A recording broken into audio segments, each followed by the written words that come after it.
one, I cannot be the two. Why you on a perimeter, can't even shoot? Oh, you got a whack at jump. We gon' make it rain, no thunder. I ain't tryna sit on the phone, tryna. All right, we're back in business. All right, y'all. So week 7 is in the books. I'm not gonna lie to y'all. I'm recording this Monday night. Seattle and Texas game still going on right now. Baker and Bucks just lost earlier. I don't see the Texans winning this game, so I started recording. Okay, so let's talk about week 7.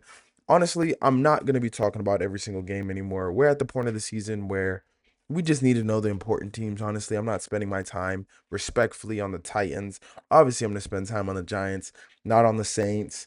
The Dolphins, we might touch on, Panthers, stuff like that. We're probably not going to talk about a lot. So, moving forward, we're going to do the 5 biggest winners and 5 biggest losers. This is something new I'm trying out. I work on the graphics and stuff behind the scenes. Today is probably just going to be a lot of ESPN stats, really basic stuff, getting cooked up. But let's do it.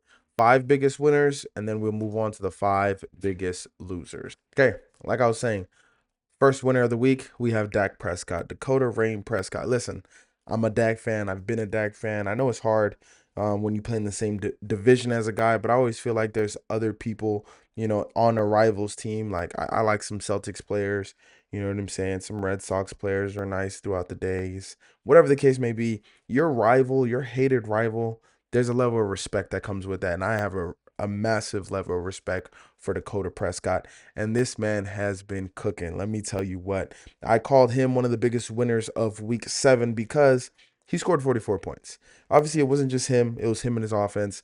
But the fact that he came out 21 to 30, 264 yards, 70% completion percentage, which is insane, even though he had a higher one last week against the Panthers. 8.8 average, 3 touchdowns, no picks. It was a bomb to CD Lamb. He's winning because not only does he have CD Lamb back, but George Pickens is playing excellently off them or off him. So he has 2 great number 1 wide receivers. His running game is doing great. Tight ends are playing well. Offensive line is rounding into shape. Dak Prescott just got everything cooking for him now. And at the end of the day, he still plays for the Dallas Cowboys. He's still the highest paid. And he's not only is he the face of the franchise, but all their hopes and dreams lay on Dak Prescott's shoulders. And you can't see it here in the upper right, but he's second in yards, second in touchdowns, and first in QBR at 81.3. I know you can't see it's in the upper right corner, but he is definitely one of the biggest winners of week 7. And not only did he put up 44 points, but he did it against the Washington Commanders, who were supposed to be one of a team that he's rivaled in standings, at least. Obviously, we think the Eagles are going to be better. The Eagles did, have an interesting performance this weekend, and we'll talk about that. But Dak Prescott is definitely a winner this week, beating the Commanders, keeping that team afloat is that offense, and he is that offense. He is the quarterback. So, Dak, good job. So, the second winner of week 7 for me is going to be the Detroit Lions. Now, listen, I don't want to get too ahead of myself because the Bucks extremely injured, missing a lot of key players, but they have been the last few weeks. And this game is not necessarily because the Bucks are such a great team today, Monday, but it was because of what the Lions went through last week and losing embarrassingly to the Chiefs.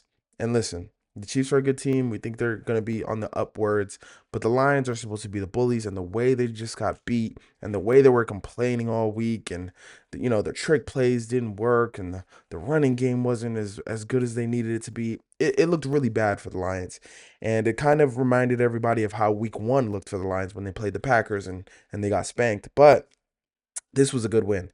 Not necessarily because the Bucks are such a great team, but the Bucks were 5-1 heading into this game. The Lions were 4-2 heading into this game. So this game looks like they beat a good team. It looks going to look good at the end of the year when we see that the Bucks have won 12, 13 games, and you see one of the losses being to the Lions, and you look at the Lions win column. It's just a good look. And then obviously they did it on the ground. They do it through the air. Jared Goff wasn't extremely impressive, but you don't have to be when you have someone going 17 carries, 136 yards, 2 touchdowns, defense playing well. And again, I don't want to keep saying this. The Bucks weren't whole. And maybe I'm just, defending my guy Baker Mayfield a little bit because you could see his game, 28 completions for 228 yards.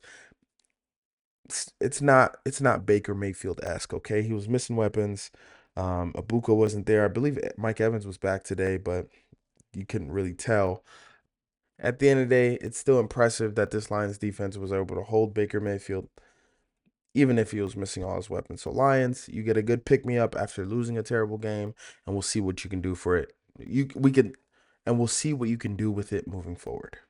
My third biggest winner of this week is the 49ers coaching staff, specifically Rob, Robert Saleh, Bobby Saleh, Robert Saleh. He's cooking, man. And I couldn't find a list with everyone on it, but this was the list of inactives going into week 7. Obviously, you see the starting quarterback. You see the best wide receiver they had all year in Ricky Pearsall because Brandon Ayuk hasn't played. And you see many other players, including a center that was out that's not on here. Obviously, Fred Warner, gruesome injury last week. Bosa's out. So they're missing guys all around. But to miss Fred Warner, a future Hall of Famer, a legitimate all pro every single year, the man calling the defensive plays, he's the quarterback of the defense. And to still go out there and hold the Falcons, which a lot of people think they're a good team, they definitely have great weapons, and you hold them to 10 points. And it's not only holding them to 10 points, but I just feel like the coaching staff dominated Raheem Morris, which, comes from the Rams. So he's familiar with this 49ers scheme, and he just couldn't do anything with it. When you're talking about the weapons that the Falcons have, how great their pass defense have been, none of that matters. None of that mattered last night, at least. The Falcons came in and they thought, Bijan's gonna have a great night. We have the best running back here. Our quarterback's gonna outplay the other quarterback because if they're playing their backup, we have our first round pick and Michael Penix. Wide receiver, we have Drake London. Who do they have? Yeah, they have George Kittle back, but we have Kyle Pitts, kind of different sides of the tight end coin. But it didn't matter. If you look at all these categories, you see that the 49ers really owned the Falcons. It wasn't just a huge discrepancy in the scoreboard, only 10 points, but time of possession, trips to the red zone. If you look at third down, their percentage is better, less penalties, more first downs. They did tie the turnover battle, but total yards. And you go up here, and this is the part I really want to focus on. This man came in to replace Fred Warner, and he was out there 4 solo tackles, 4 total tackles. He was just playing when your safety has this many tackles, that something's going on in the run game that you don't want to happen. But anyways, obviously the story on the offensive side of the ball was Christian McCaffrey and how he's cooking up like he used to be a couple years back, on the ground, through the air, whatever you need him to do. Yes, I'm proud of him. I'm happy for him, all that good stuff. I'm not necessarily a 49ers fan, but I love their coaching. Robert Saleh putting guys in positions. I know it didn't work for him for the Jets, but truly that was a great pickup, more than a player could pick up. This 49ers team, Robert Saleh coming back and coaching that defense, missing a lot of pieces, but it does not matter. Coaching gets it done. Obviously, when you put everything on C-Mac, that's a great player to put it on. You might be a little worried about his injury risk, but hey, when you got him, you use him. And hopefully when you get Brandon Ayuk back and Ricky Pearsall and George Kittle gets his lungs back under him, hey, you can really start doing stuff. And not to mention Brock Purdy, but Mac Jones may be perfect for this team. You know, just giving the ball to C Mac, putting the ball where it needs to be. Maybe not trying to do too much with your legs, as Brock Purdy tends to do or can do. Mac Jones can't do. So hey, this 49ers team, once they get their weapons back, they might be a problem. They're already a problem, obviously. They're 5-2. That division's looking, them and the Seahawks or the Rams. What are we doing? Without Puka Nacua, their offense isn't the same. But here we have Brandon Ayuk missing all season, Ricky Pearsall missing all season, George Kittle missing a couple games, more than a couple games. He was on IR. Obviously, the Rams don't have C-Mac back there, but Matthew Stafford is supposed to be that difference maker. They still have Devontae Adams, but hey, 49ers and their coaching, Kyle Shanahan, great coach. Robert Saleh, great defensive coordinator. Hey, they're getting it done down there. Another big winner from this week is 40-year-olds. 40-year-old quarterbacks, to be specific. Aaron Rodgers and Joe Flacco really put it on a show. Joe Flacco came out with the W, but both of them having 250 and 350 yards apiece essentially. Between them, they had 7 touchdowns. Aaron Rodgers with the 2 picks, but this was just electric. Over 60 points for both the squads. Again, we obviously know Aaron Rodgers, Hall of Fame quarterback, one of the best to ever spin the ball. But Joe Flacco, if we're talking wins, if we're talking guts, if we're talking feed Jamar Chase, he could get it done. You know what I'm saying? Obviously, Aaron Rodgers doesn't have the same weapons at this point as Joe Flacco has, but you can say for their careers, Aaron Rodgers has always had better weapons. Anyways, it's just a big win for the 40-year-old quarterbacks. We see in the NBA that players are playing older and older. Kevin Durant just extended his contract. LeBron James obviously is still a top 10 player in the league year in and year out.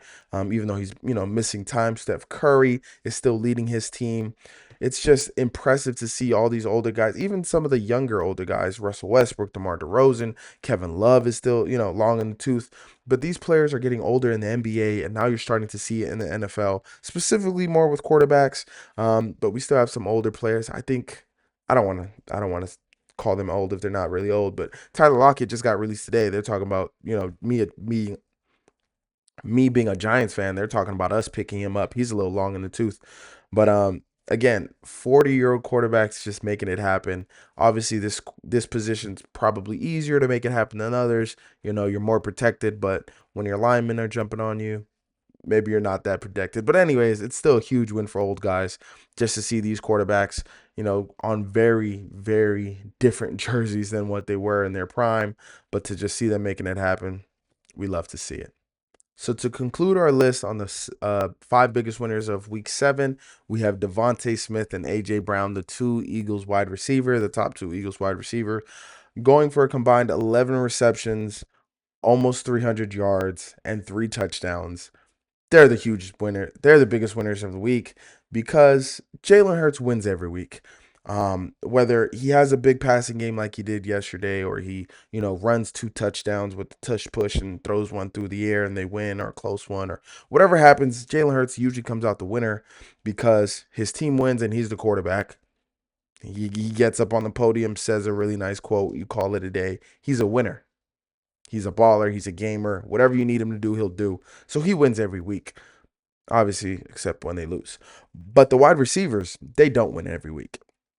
If Jalen Hurts has a quiet game throughout the air, but the running game is good, or last year Saquon was going crazy and Jalen Hurts, took some touchdowns away from whatever happened last year, the wide receivers weren't always winning, but this was a huge win for them. Obviously, Devontae Smith took most of the targets, but AJ Brown still had 4 for 121. That's exciting. As a wide receiver, again, I didn't play at a high level, but as a wide receiver, you want to be able to make big plays for your team. You want to contribute in the win. You want to be the reason why you're winning. So the fact that both these receivers had problems with the passing offense earlier in the year, stating that it had to be better. AJ Brown's frustrations go back to last year. So the fact that they both got this against a good defense in the Vikings, a great pass defense to get the Vikings. So they were able to get these long bombs, multiple receptions, high targets, high yards. This is what you want as a wide receiver. And now, can Jalen continue this? Can he really have a perfect passer rating? I don't think that's fair to ask for him to have a 158.3, literally the perfect passer rating every week. But for this week, the Philly wide receivers are the biggest winners, and they'll definitely take it. Okay, now we're moving on to the biggest losers. And I don't want to be negative. So we're going to do this a little bit faster. We're going to talk about things a little bit faster for the biggest negatives, the biggest losers. But the Raiders, they have the same records as the Giants, but they could not feel any more differently. 67 passing yards from your starting quarterback. 10 of 16 isn't crazy. I mean, PFF had him as a higher grade than Patrick Mahomes, but that's a PFF problem.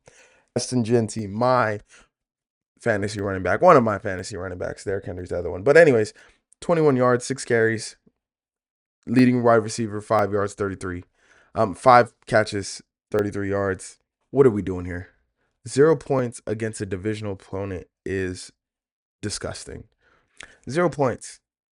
Yeah, we can get into the stats. and see how bad it was. But at the end of the day, you scored 0 points against a division rival, and your defense isn't that bad. You have good players out there. You're supposed to be the team that gives the Chiefs the most problems. You won a couple games on Christmas, and rode the bus around, and you're supposed to be the team that gives the Chiefs the most trouble inside the conference. And it's just bad. Some people, some very smart people that I listen to, thought the Raiders were going to be good this year. You get a better coach in there, you get a better quarterback, you draft Ashton Genty, you're going to be great, you're going to be competitive, and now you're putting up 0 points. Not only are you putting up 0 points, you're allowing the other team to score 31 of them. It's just bad. It's depressing. You're one of the biggest losers. Another one of the biggest losers of week 7 is Trevor Lawrence. Not because of the final score, even though the final score definitely doesn't do you any justice, but your team is 4-3 despite you. And it doesn't matter how great you were in high school and in Pee Wee and in college and how beautifully blonde your hair is, you're not getting the job done. And now there's more eyes on you because you have superstar names in Travis Hunter and Brian Thomas Jr., but also you have a new head coach that people are liking, people are enjoying. Your defense is playing well. You have pieces all around you, and now people are looking at you like you're the problem. And you haven't necessarily been the problem, but you haven't been the answer. You haven't been the final piece. You haven't been the piece that puts you overboard, and you're supposed to be. Not everybody can be Peyton Manning and great in college and great in the pros. Not everybody can, be a prospect like Andrew Luck and just play really, really well for those years that he did play. Not everybody can be Joe Burrow, win a national title, and then compete for a Super Bowl a couple years later. Not everybody can do it, I understand. But Trevor Lawrence, you can't be this bad.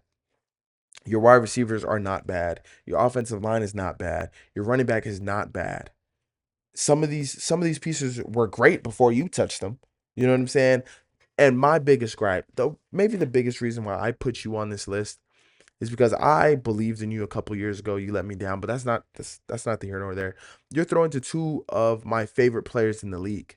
Brian Thomas Jr., former LSU wide receiver, he's scared to go over the middle because of something you did in the preseason, not protecting him. And now people are looking at him like, oh, he's a bust. Or, he had a great year last year with Mac Jones, but now with his starting quarterback, Trevor Lawrence, they can't get it together. That's a bad look. And not only is that a bad look for Brian Thomas Jr., but it's bad look for LSU wide receivers. Now we're really losing in the, wide receiver U battles to Ohio State, but let's not get into that. But also the other one in Travis Hunter. And this is not totally your fault, how he's being used, coaching, stuff like that. But my man had his first touchdown this weekend and couldn't even celebrate. I just know Travis Hunter was gonna pull out the craziest celebration you can think of. I can just picture his first pick six. I could just see it happening. But anyways, his first touchdown after he's made play after play for you, and he couldn't even celebrate. You know why? Because you're not getting the job done. Yeah, your defense gave up 35 today, but it's complimentary football. I need you to be better, Trevor Lawrence. You're one of the biggest losers in week 7. Another big loser, Tua. You've been losing all year, not only at the mic, but on the field as well. And not only did you lose this game to a Cleveland Browns organization franchise that isn't supposed to be good, but now has more wins than you. Not only did you throw 3 interceptions and no touchdowns, but you also got your chain snatched by Dylan Gabriel, a player who, beat your record or bested your record in Hawaii for the most yards or completions or whatever it was. You know it. You know it better than I do. How can Dylan Gabriel go 13 for 18 and 116, no touchdowns, no picks, and still outplay you? I can tell you how. By you going for 12 for 23 and 3 picks and 100 yards. Mind you, you can't say his weapons are better than yours, can you? I mean, I know you're missing Tyreek, but what is he working with on the outside? Jerry Judy? Yeah, his tight. I like his tight ends. Don't get me wrong. I like his tight ends, but you have the better offensive coach, I believe, the better scheme. Obviously, you have A Chain in the back, but he has Judkins has been cooking this year. It's just Tua. This year hasn't been good for you. You're gonna get traded.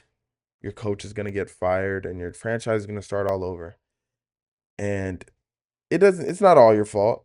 Coach could have been a lot better for you this year, last year, and the year before that. But you are the starting quarterback. He did pick you because he paid you.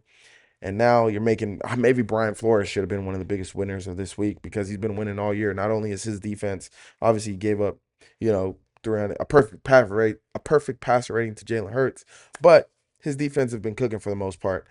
His defensive players have had some amazing games this year. I'm thinking about Isaiah Rodgers in specific, and you've been playing terrible. So I've seen some Miami fans say Brian Flores was right about everything he said about you. They weren't saying that a couple years ago when you and Tyreek were tearing the league up, obviously, but Tua, you're a big loser. And Mike McDaniel, don't think you slid on this. I like you as an offensive play caller, as a schemer, but I don't know if you have this head coaching stuff down. I don't know if your team respects you. They don't have to fear you, but I don't know if they respect you. The ship you're running might be loose, as they call it. Um, 1-6. What else to say? I know, I know Tyreek is out. I know you're missing other. It's not their fault, Mike McDaniel. I don't know if you plan on going back under Kyle Shanahan. I think you're a good enough offensive player caller where you can do your own thing, and you know Kyle calls all the plays over there. So maybe you want to go somewhere else. Maybe in the NFC with a quarterback that can, throw the ball pretty well, run the ball pretty well. Whereas number 6 might wear number 2 after, Banks gets traded or whatever. But anyways, we don't have to talk about that. Let's move on. The Los Angeles Chargers. Now listen, you're not a big loser for losing to the Colts.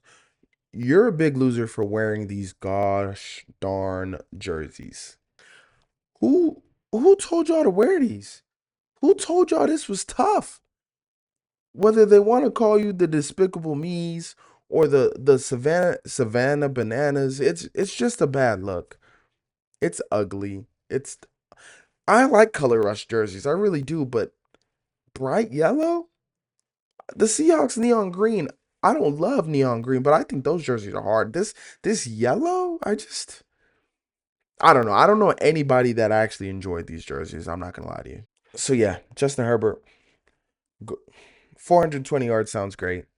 3 touchdowns sounds great. 2 picks doesn't sound great. And yes, the Colts are a good team, but for the general public, they'll say you lost to Daniel Jones. That's not a good look. But not, I mean, I don't know if I blame you 100%. Your jersey, look good, feel good, play good, and you guys didn't look good, so you didn't feel good, and you played bad. You are the leading rusher on your team. Not a good look. Um, who snatched your chain for that MVP, by the way? I think that was Jackson Dart. Okay, I'm sorry. I'm done talking about the Giants, but he was great. He was on a MVP roll, and then came to MetLife, left not the same. Who knows? Who knows what happened there? And last but not least, the biggest loser of this weekend, I have Kyler Murray. Now listen, Kyler, I was never a fan. I'm not gonna lie to you. When you played for the Sooners, I was interested, but I've never been a fan of your NFL game. Exciting plays, the way your feet pitter patter, exciting. Some of the throws you were making to DeAndre Hopkins back in the day, exciting. But you were the biggest loser of this week, and you know why? It's because of Jacoby Brissett, and not just because he kept it close against the Packers, but he actually had a better game than you've had all season by some metrics. Let's just say that. So here we are on Jacoby Brissett's page. You see it right here, Jacoby Brissett. If you go down to his game against Green Bay right here, you see it, 25 of 36, 276 yards, 2 touchdowns, no picks. Right here, here's the key number. A rating of 110. QBR is all over the place. I don't know if I love QBR, but let's just look at pass rating. 110, right? 110.8 to be specific. And you come over to Kyler Murray, number 1 overall pick back in the day, I believe, Kyler Murray. Supposed to be leading this franchise. Look at this, 108. I mean, that's nice against the Saints. 92, 82, 73, 93 against the Titans. So your best passer ratings come against the Saints, the Panthers, and the Titans. But some of your worst come against the San Fran, and the Seahawks. So Jacoby, I think the Packers are a good defense. They've left a lot of meat on the bones the last couple weeks, but I still think they're a pretty good defense.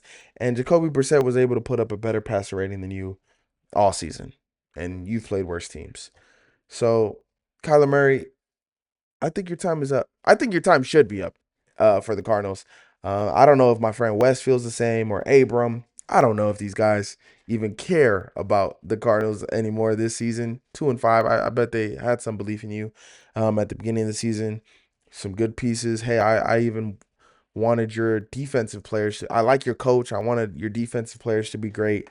Marv, had a couple nice games recently after having a rough start. I don't want to see him do bad. I just don't want to see him do better than LSU wide receivers. But anyways, Kyler Murray, you are the biggest loser of this week. So yeah, that concludes our list of the 5 biggest winners, 5 biggest losers of this week.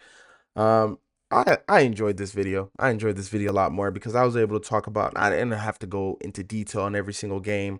I'll probably do single videos for those games that I really want to get into, like I did with the Giants game. This allows me to talk about other things like those Chargers ugly, just terrible jerseys, as well as some things that did happen in the game, like Jalen Hurts and his perfect passer rating with Devontae Smith and AJ Brown. So I think I like this format. Might have to play with the graphics a little bit more, but I appreciate y'all watching this video. Till then. Thanks for watching this video. I truly appreciate it. If you don't agree with any of my takes, we can argue about it. Get on the podcast, get in the comments, whatever you want to do. You can subscribe to my channel right here. In this other corner, you should get with my TikTok and my Twitter. And in this corner right here, you can watch any more reaction videos, vlogs, or watch any more takes. Till then, see y'all. God bless.